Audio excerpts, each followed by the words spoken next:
ایک روایت کا مفہوم ہے، حضرت عائشہ صدیقہ رضی اللہ عنہ فرماتی ہیں کہ اللہ کے محبوب صلی اللہ علیہ وسلم 70 سے زیادہ مرتبہ توبہ اور استغفار کیا کرتے تھے۔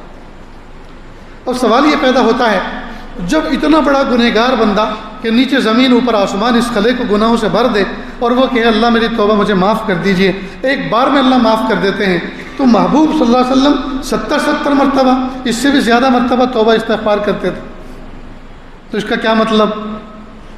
اور جب ایک مرتبہ میں کام ہو جاتا ہے تو پھر روزانہ ایک تسبیح استغفار کی پڑھنے کی کیا ضرورت مثلا؟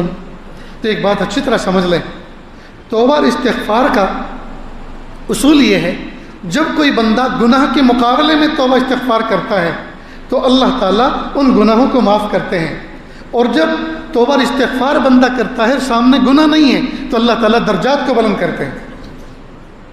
اس توبہ استغفار کے ذریعے سے، استغفار کے ذریعے سے جب سامنے کوئی ڈیلیٹ کرنے والی، صاف کرنے والی کوئی چیز ہے نہیں، تو پھر اللہ تعالیٰ اس کے ذریعے سے درجات کو بلند فرماتے ہیں۔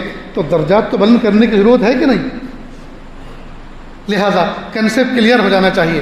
اور اللہ کے محبوب صلی اللہ علیہ وسلم جو توبہ استغفار فرماتے تھے وہ میری اور آپ کی تعلیم کے لیے تھا، اور محبوب کے درجات بلند کرنے کے لیے وہ تھا۔ اس لیے شک میں اور ڈاؤٹ میں مبتلا نہیں ہونا چاہیے کہ کیا وقت کے نبی گنہگار تھے کہ وہ توبہ استغفار کیا کرتے تھے؟ نہیں، میری اور آپ کی ترغیب کے لیے، تشویق کے لیے محبوب صلی اللہ علیہ وسلم کا یہ عمل امت کے سامنے آیا ہے۔